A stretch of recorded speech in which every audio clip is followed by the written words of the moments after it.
अम्बरीश जी के पास फिर तो कुछ नहीं होना चाहिए था। अगर भगवान अपने भक्तों की आर्थिक संपत्ति का नाश कर देते तो अम्बरीश जी चक्रवर्ती सम्राट थे। भगवान देते हैं। विभीषण जी को 1 कल्प का राज्य और भक्ति प्रदान की, प्रहलाद जी को भी सिंहासन पर विराजमान किया, ध्रुव जी को अटल पदवी विराजमान की। कैसी बात करते हो? भगवान ममता आसक्ति का नाश करते हैं, पापाचरण का नाश करते हैं, दुर्बुद्धि का नाश करते हैं। भगवान ऐसा नहीं करते। भगवान सबको सुख प्रदान करने वाले मंगल भवन है, उनके द्वारा मंगल कैसे हो सकता है? देखो, हम भगवान के ना होते तो बहुत अपने परिवार 4-5 के बीच में बैठे होते। आज हम भगवान के हैं तो हजारों के बीच में बैठे कि नहीं? आप हमारे नहीं हो क्या? क्या आप लोग हमारे नहीं हो? अगर विचार करके देखो तो आप प्यार देने ही तो आए हो हमें तो चारों तरफ से प्यार ही प्यार मिल रहा है। क्यों? क्योंकि भगवान के हैं इसलिए। कौन सी बात की कमी है? आप विचार करो, यदि भगवान भक्तों को दुखी देते हैं, सब कुछ नष्ट कर देते हैं, तो आप बताओ हमारे पास क्या नहीं है? अगर आप लोगों को ऐसा लगता है भगवान श्री कृष्ण परीक्षा लेते हैं, तो हमारा पूरा जीवन श्री कृष्ण के ही लिए रहा। हमने तो परीक्षा नहीं देखा, उनका प्यार देखा है, उनका सहयोग देखा है, उनका दुलार देखा है। देखो, एक बात समझना होगा, पहलवान जब अपने चेला को कुश्ती लड़ाता है तो सबसे पहले वो निरीक्षण करता है कमजोर कहां है। जैसे यहां मारा और उसे कहा अरे अब वहां वो 1000 बार मारेगा और इतना परिपक्व कर देगा कि दूसरा खींच के मारे तो भी उसको फर्क न पड़े। तो श्री कृष्ण जगत गुरु हैं, वो देखते हैं हमारा चेला कमजोर कहां है, जहां कमजोर है वहीं उसे पीटते और मजबूत कर देते हैं। देखो, बिना प्रतिकूलता अनुकूलता के सहे अंतःकरण प्रेम लायक नहीं होता। दोनों चीज सहनी पड़ती है, अनुकूलता भी और प्रतिकूलता भी। अनुकूलता में फूले ना और प्रतिकूलता में हम दुखी ना हो। एक शीशा है, ऐसे कंकड़ मारो फूट जाता है नहीं, और गरम ठंडा करके प्रोसेस से उसे जब बनाया जाता है तो बुलेट प्रूफ हो जाता है। गोली मारो तो नहीं, वही शीशा गोली मारो तो नहीं टूटेगा, और वही शीशा कंकड़ मारने पे टूट जाता है।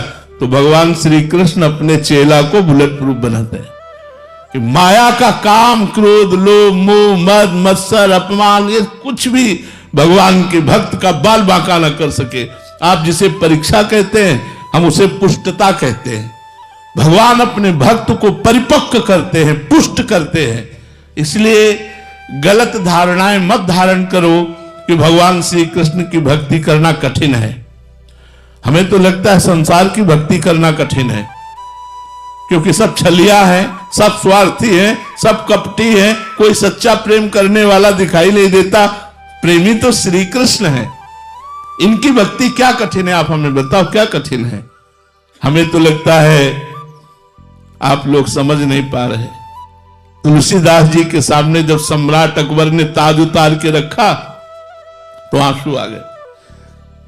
तो भक्तों ने पूछा, क्या बादशाह प्रणाम कर रहा है, इस आनंद की खुशी के आंसू हैं? तो उनका नहीं।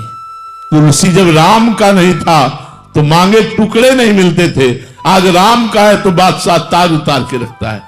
आप कैसे बात करते हो?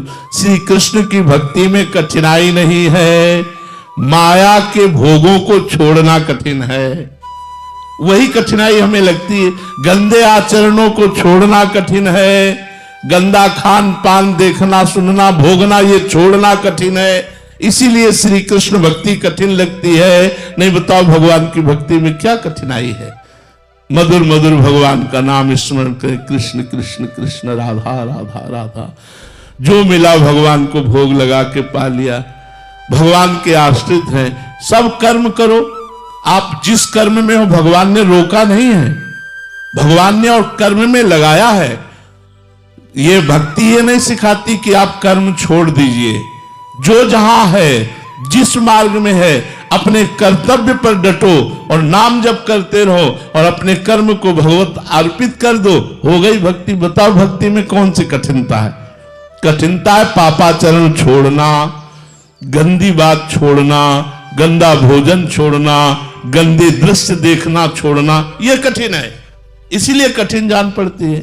महाराज जी, क्या अभी आप गुरुजनों ने सरल बना दिया, नहीं तो इतना कठिन मान्यता हो गई थी कि केवल सब कुछ घर परिवार छोड़ने के बाद ही भजन किया जा सकता। नहीं, बिल्कुल गलत बात, बिल्कुल गलत बात। हम फिर कह रहे हैं तुम्हारे परिवार में 5 लोग होंगे, हमारे परिवार में 500 लोग हैं। जब वो परमात्मा जिसकी हम शरण में हैं वो हमें देख रहा है तो आवश्यकताओं की पूर्ति कर रहा है, सब कर रहा है। आप चिंता क्यों करते हो? त्याग का मतलब है मन को भगवान में लगाना, जगत से हटाना। अगर हमारा मन फंस जाए तो लंगोटी और कमंडल में फंस जाए, उसी से दुर्गति हो जाए, और मन भगवान में लग जाए तो पूरा राजपाट वैभव कोई फर्क नहीं पड़ता। सावई मना कृष्ण पदार विंदयो, मन भगवान में लगाने की बात है। भागने की जरूरत नहीं है, छोड़ने की जरूरत नहीं है। क्या छोड़ोगे? कहां जाओगे? क्या इसके और वस्त्र नहीं बनते? क्या पीला पहन लेना ही क्या बाबा जी है? क्या लाल पहन लेना ही बाबा जी है? ऐसा तो नहीं है। हमारा मार्ग है विरक्त मार्ग, इसलिए हम चल रहे। बकाया भगवान का चिंतन करना ही सबसे श्रेष्ठ बात है। भगवान के लिए कर्म करना ही श्रेष्ठ बात है, चाहे वो गृहस्थ हो चाहे विरक्त हो। अगर विरक्त होकर भगवान का भजन नहीं करता, भगवान का चिंतन नहीं करता, अपने कर्तव्य का पालन नहीं करता तो नरक जाएगा। ये थोड़ी कि विरक्त हो तो तुम्हारे लिए विमान आएगा। हरे शिष्य धन शोक न हरे, सो गुरु घोर नरक मा परे। लो, सो गुरु घोर नरक मा परे।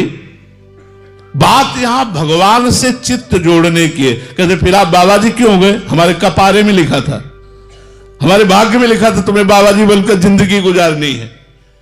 नहीं, भगवान की प्राप्ति के लिए हृदय का समर्पण चाहिए, भजन चाहिए, ममता आसक्ति समेट कर भगवान में लगा दो, ये चाहिए। ये सब बाहरी बातों पर ध्यान मत दो। अगर बाहरी ध्यान दो तो हमें बताओ कौन सी ऐसी गुफा है जो माया रहित है कि वहां पहुंच जाओ, माया नहीं। तो इसलिए भजन करो, भागने की जरूरत नहीं है। उद्देश्य परिवर्तन की जरूरत है, देश परिवर्तन या कर्तव्य परिवर्तन की जरूरत नहीं है।